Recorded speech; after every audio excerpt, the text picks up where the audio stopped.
அனைவருக்கும் வணக்கம். முதல்ல நமது ராஜா அண்ணனை மிகவும் பாராட்டுகிறேன். ஏன்னா எங்களோடு அரசியல் பயணித்துக் கொண்டிருந்தவர் இன்று திரைத்துறையில் பயணிக்கிறார். திரைத்துறையில பயணித்தவங்கெல்லாம் அரசியலுக்கு வரும்போது அரசியலை சார்ந்தவர்கள் எல்லாம் திரைத்துறைக்கு வர வேண்டிய ஒரு சூழ்நிலை ஏற்படுகிறது என்பதை மரியாதைக்குரிய ராஜா அவர்கள் இதை தயாரித்ததும் டைரக்ட் செய்தீங்க தானே. இப்போ எங்க கணவர் டாக்டர் சவுந்தரராஜன் பேசிட்டு என்கிட்ட சொன்னாங்க, அவரை பத்தி தனியா சொல்லணும்னு நினைச்சிருந்தேன், ஆனா எப்பவுமே மனதிற்கு நெருக்கமானவங்களை ஸ்பெஷலா சொல்லணும்னு நினைச்சிருந்தேன், நான் மறந்துட்டேன் அப்படின்னா. அதனால அவங்களுக்கும் சேர்த்து உங்களுக்கு எனது வணக்கத்தை தெரிவித்துக் கொள்கிறேன். தர்மர் அவர்களை பற்றி சொன்னீங்க, அவர் தான் எனக்கு பொன்னாடை போற்றினார். அவரை பற்றி சொல்லும் பொழுது மதுரையில தான் அதிகமா முழுசா எடுத்தது. என்னை நேற்று ஒரு 2 நாட்களுக்கு முன்னால் தான் என்னை தொடர்பு கொண்டார்கள். ரொம்ப நாளா அவங்கள தொடர்பு கொள்ளணும்னு நினைத்து கொண்டிருந்தேன், ஆனா ஏதோ விடுபட்டு போச்சு அப்படின்னு சொன்னாங்க. இதுல மதுரையில தான் இதுல படம் முழுவதுமாக எடுக்கப்பட்டு இருக்கிறது என்றால் மதுரைக்கு எனக்கும் அதிக தொடர்புண்டு. எனது தந்தை குமரி ஆனந்தன் அவர்கள் எனக்கு பெயர் வைத்ததே மதுரை மீனாட்சி அம்மன் கோயில்ல தான். அதுலயும் என்னன்னா, சாக்லேட் கொடுக்க கூடாதுன்றதுக்காக மா பலா வாழை முக்கனியையும் வெட்டி ஒரு பாத்திரத்துல போட்டு அதுல தேன் கலந்து கொடுத்தாங்களாம். ஆக அப்படி, ஏன்னா சாக்லேட் கொடுக்க கூடாது, ஏன்னா எங்க அப்பா எல்லாரோட விதேசி இல்ல சுதேசியா தான் எல்லாரும் இருக்கணும் அப்படின்னு அடிக்கடி சொல்றதுனால, ஆக மதுரைக்குள்ள எடுத்த படம் என்பதனால் எப்படியோ நான் இணைந்து கொண்டேன் என்று நான் நினைக்கிறேன். அதே மாதிரி இந்த நிகழ்ச்சிக்கு தம்பி தம்பி பேர் என்னப்பா? குரு விஜய். குரு விஜய். விஜய்னாலே திரைப்படத்துறையில வெற்றி பெற முடியும். அதனால குரு விஜய் நிச்சயமாக வெற்றி பெறுவார். அவருக்கு எனது வாழ்த்துக்களை தெரிவித்துக் கொள்கிறேன். ஏன்னா ஒரு இளைய வயது ஹீரோ, அவர் அறிமுகமாகி இருக்கிறார். அவருக்கு எனது வணக்கம். அதே மாதிரி இங்கே சகோதரி சுமதி அவர்கள், அவங்கெல்லாம் நடிச்சிருக்காங்கன்னு எனக்கு தெரியவே தெரியாது.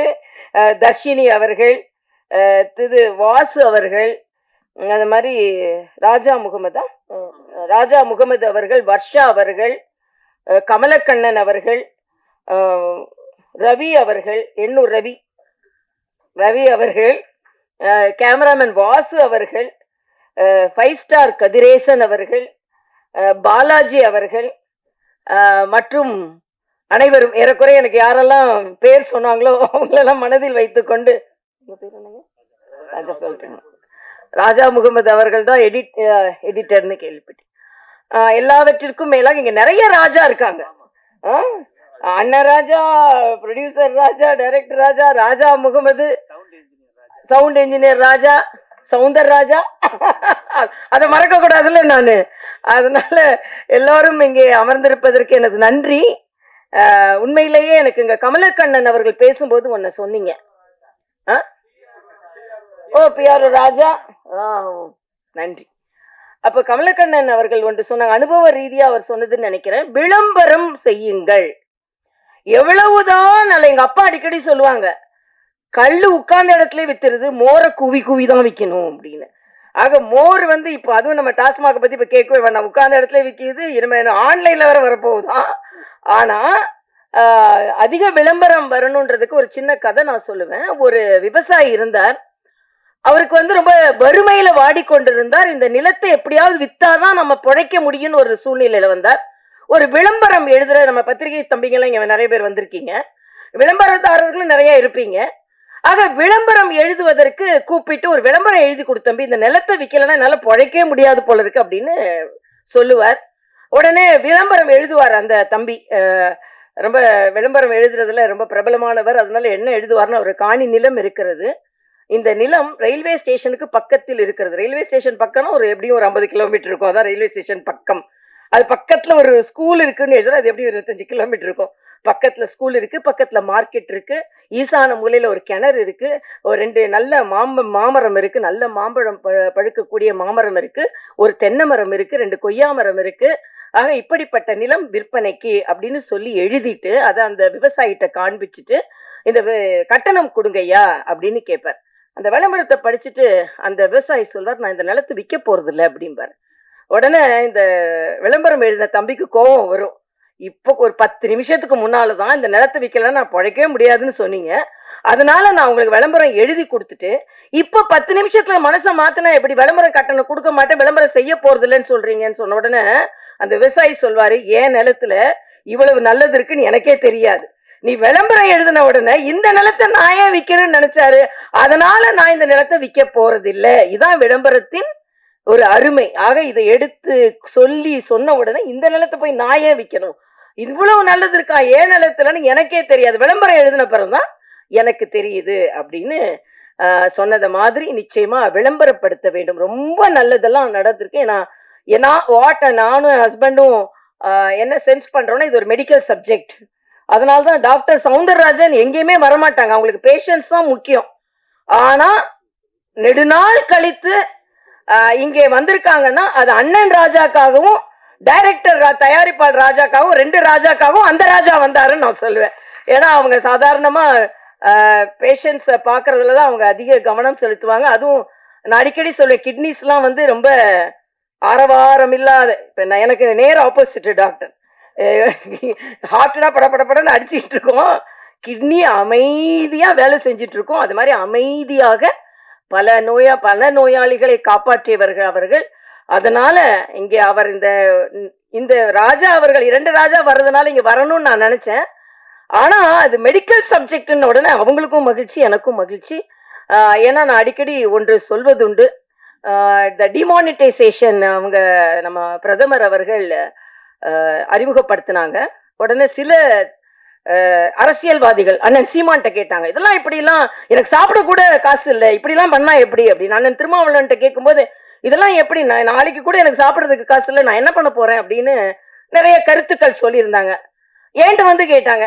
ஆனா நான் சொன்னேன், எனக்கு ஒன்றும் பிரச்சனை இல்லையே அப்படின்னு. உங்களுக்கு பிரச்சனை இல்லையா, அப்போ உங்களுக்குலாம் முதல்ல தெரியுமா அப்படின்னாங்க. நான் உங்களுக்கு எல்லாத்துக்கும் 8ஆம் தேதி தெரிய மாதிரி தான் எங்களுக்கும் தெரியும். ஆனா என்னன்னா, என்னோட கோட்டும் ஒயிட்டு, என் நோட்டும் ஒயிட்டு, அதனால எனக்கு பிரச்சனையே இல்லை. எனக்கு எங்க டாக்டர் பிரச்சனை, எங்கிட்ட இருக்கிற கொஞ்சம் நெஞ்ச காசும் நாங்க ஒயிட் கோட்ல சம்பாதிச்சதுன்னு. அதே மாதிரிதான் ராஜா அவர்கள் இங்க வந்து பணத்தை போட்டிருக்கிறாரு, அவரும் ஒயிட் கோட்ல சம்பாதிச்ச ஒயிட் நோட்டு. அதனால எல்லோரும் படத்தை அவர் கமலக்கண்ணன் அவர்கள் சொன்னத மாதிரி முழுவதுமாக தியேட்டர்ல போய் உட்கார்ந்து பார்க்க வேண்டும், செல்லுல பார்த்துட்டு சென்று விடாதீர்கள் என்பது எனது கோரிக்கையாகவும் இருக்கிறது. இன்னும் சொல்ல போனா இதுல வந்து மருத்துவத்துறையில நான் பெருமையா இந்த இடத்திற்கு வந்து நின்று சொல்கிறேன். கரோனா காலத்துல பிபி கிட் போட்டு நான் தான் முதல்ல போனேன்னு அன்றைய முதல்வர்லாம் சொல்லி கொண்டு இருந்தாங்க. இல்ல, முதலில் நிர்வாகத்தில் இருந்து மருத்துவர்களுக்கு உதவி செய்ய வேண்டும் என்று பாதுகாப்பு அதிகாரிகள் அனைவரும் வேண்டாம் என்று சொன்ன பின்பும் பிபி கிட் போட்டு அங்கே மருத்துவமனைக்கு நுழைந்த முதல் நிர்வாகத்தை சார்ந்தவள் நான் என்று நான் உங்களோடு பெருமையாக தெரிவித்துக் கொள்கிறேன். ஏன்னா கரோனா நேரம் அவ்வளவு கொடுமையான காலமாக இருந்தது. தெலுங்கானால ஒரே நேரத்துல 30 மருத்துவர்கள் பாதிக்கப்பட்டார்கள். டாக்டர் ஸ்ட்ரைக் பண்றாங்க, நாங்க ஏன் பாதிக்கப்பட வேண்டும் என்று.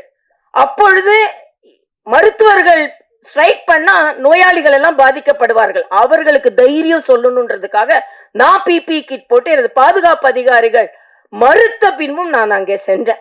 இதுல மரியாதைக்குரிய பாரத பிரதமர் அவர்களை நான் சொல்லியே ஆக வேண்டும். பிபி கிட் சைனால இருந்து வந்த பிபி கிட்னாலதான் 30 டாக்டர்களுக்கு வந்தது. அன்று கரோனா ஆரம்பித்த நேரத்தில் பிபி கிட்டே தயாரிக்காத ஒரு நாட்டில் ஒரே நாளில் 2 லட்சம் பிபி கிட் தயாரிக்கும் அளவிற்கு இந்த நாட்டை முன்னிறுத்தினார் என்றால் அது பாரத பிரதமர் அவர்கள் தான். ஆக கரோனா நேரத்தை நான் இங்கே நினைவு கூறும் பொழுது பாரத பிரதமர் அவர்களை நினைவு கூறாமல் இருக்கவே முடியாது. அதே மாதிரிதான் தடுப்பூசி, 150 நாடுகளுக்கு தடுப்பூசி கொண்டு போனோம் என்றால் அதற்கு பாரத பிரதமரின் அந்த முயற்சி தான் காரணம். அதுல முதலில் அந்த தடுப்பூசியை உருவாக்கியவர் நம் தமிழ்நாட்டை சார்ந்தவர், குடியாத்தத்தை சார்ந்த பாரத் பயோடெக்காரர்கள். ஹைதராபாத்ல இருந்தாலும் தமிழ்நாட்டை சார்ந்தவர்கள். ஆக உலகத்திற்கே தடுப்பை கொடுத்தது யார் என்றால் தமிழ்நாட்டை சார்ந்தவர்கள். இங்கே அண்ணன் ராஜா அவர்கள், 2 அண்ணனும் எனக்கு அண்ணன் தான், அதனால அண்ணன் ராஜா அவர்களை ஒரு வார்த்தை வருது, ஆட்சியே போனா கூட போதையை ஒழிக்க முடியவில்லை என்றால் ஆட்சியே போனாலும் பரவாயில்லை என்று சொல்லக்கூடிய தைரியம் பாரதிய ஜனதா கட்சிக்காரர்களுக்கு மட்டும்தான் இருக்கு. எப்படினாலும் ஆட்சியை பிடிச்சிடலாம் அப்படின்னு இல்ல. மக்களுக்கு கெடுதல் வருகிறது என்றால் எங்களுக்கு எதுவுமே தேவையில்லை என்று தான் நாங்கள் எல்லாம் பணியாற்றி கொண்டிருக்கிறோம். இந்த சமுதாயம் அதையும் உணர்வார்கள் என்று நான் நினைக்கிறேன். அதனால ஒரு நல்ல நிகழ்ச்சி. மருத்துவத்துல சம்பாதிச்சு இங்கே திரைப்படம் எடுத்திருக்கிறார். நான் அடிக்கடி ஒன்று சொல்வதுண்டு. நான் ராமச்சந்திரா மருத்துவக் கல்லூரியில பணியாற்றி கொண்டிருக்கும் பொழுது ஒரு நோயாளி ரொம்ப கவலையா இருந்தார். அவர்கிட்ட கேட்டேன், ஏங்க இவ்வளவு கவலையா இருக்கீங்க, என்னாகுமோன்னு கவலைப்படாதுங்கன்னு சொன்னேன். அதுக்கு அந்த நோயாளி சொன்னார், என்னாகுமோன்னு கவலைப்படல டாக்டர், எவ்வளவு ஆகுமோன்னு தான் எனக்கு கவலையாக இருக்கிறது என்று சொன்னார்.